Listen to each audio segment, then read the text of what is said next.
Vamos a hablar del principio cero de la termodinámica. Para hablar de esto vamos a recordar de qué se compone el sistema termodinámico. El sistema termodinámico, como dijimos, que puede ser cualquier objeto en el medio ambiente, ¿sí? Actúa como un ente aislado, ¿sí? Es decir, toda la composición interna del objeto es a lo que vamos a referir como sistema.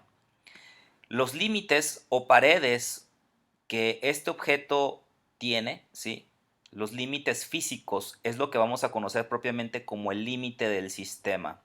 Y todo lo que está fuera de ese límite lo vamos a conocer como entorno, ¿sí? Entonces quiere decir aquí que el sistema y el entorno, especialmente en un sistema termodinámico cerrado, están completamente independientes. En ocasiones el entorno influye directamente sobre el sistema de tal manera que se modifican, si son importantes estas alteraciones, se modifican las estructuras internas del propio sistema.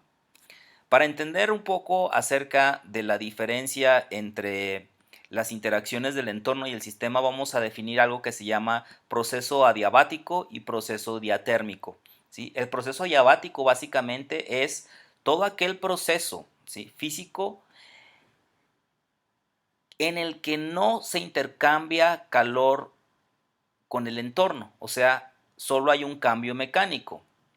Vamos a leerlo. Se denomina proceso adiabático a un proceso termodinámico en el que el sistema no intercambia calor con su entorno, solo hay un cambio mecánico, es decir, solamente hay trabajo, ¿sí? Aquí quiere decir que puede ser un sistema que tenga límites completamente aislados de temperatura y que se impida la comunicación de la temperatura externa con la temperatura interna, y que todo lo que suceda dentro de este sistema sea completamente independiente en términos de calor del entorno. Por otro lado tenemos el proceso diatérmico. El proceso diatérmico es lo contrario del proceso adiabático, que en este caso sí hay una transferencia de calor o sí hay un paso de calor que es facilitado de un objeto a otro. Entonces existe una interacción térmica y donde existe también un intercambio de energía. En este caso, las paredes que dividen al sistema se llaman paredes diatérmicas, es decir, ya sea que el mismo sistema esté emitiendo una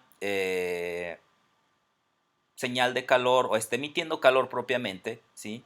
Este sistema influye sobre el entorno y a su vez el entorno influye sobre el sistema en términos de temperatura. Aquí tenemos un objeto o un ejemplo, perdón, de tres sistemas en donde podemos comparar lo que correspondería a una pared adiabática, o sea, una pared en donde existe un aislamiento térmico, y una pared diatérmica en donde hay un intercambio de temperatura. Entonces podemos tener aquí tres objetos: el objeto A, el objeto B y el objeto C. Vemos que el objeto A lo podemos también denominar como sistema 1, el objeto B como sistema 2 y el objeto C como sistema 3. La pared adiabática básicamente impide que el sistema 1 y el sistema 2, o el objeto A y el objeto B, tengan un intercambio de temperatura entre sí, ¿de acuerdo? Sin embargo, sí hay una respuesta en términos mecánicos, es decir, esta pared sí va a ser sensible a los cambios mecánicos de cada uno de estos objetos. Y a su vez, en términos mecánicos, el objeto A puede tener influencia sobre el objeto B y viceversa.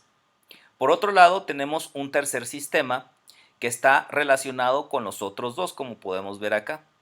A diferencia del objeto A, del objeto B o del sistema 1 o sistema 2, el objeto C, ¿sí?, está dividido por una pared diatérmica. ¿Esto qué quiere decir? Que la pared o el límite externo del sistema sí facilita la transmisión de calor. Por lo tanto, el objeto C genera un intercambio de calor tanto con el objeto A como con el objeto B. De tal manera que al tener esta interrelación entre los tres diferentes sistemas, decimos pues que están en equilibrio entre sí. Y de ahí viene esta premisa. Dos sistemas que están en equilibrio térmico con un tercero, es decir, aquí tenemos dos sistemas que están en equilibrio térmico porque A no influye sobre B en términos de calor y están en equilibrio con un tercero, ¿sí? Encontramos en ellos tres un balance, ¿de acuerdo? Entonces, importante reconocer la diferencia entre un proceso adiabático y un proceso diatérmico.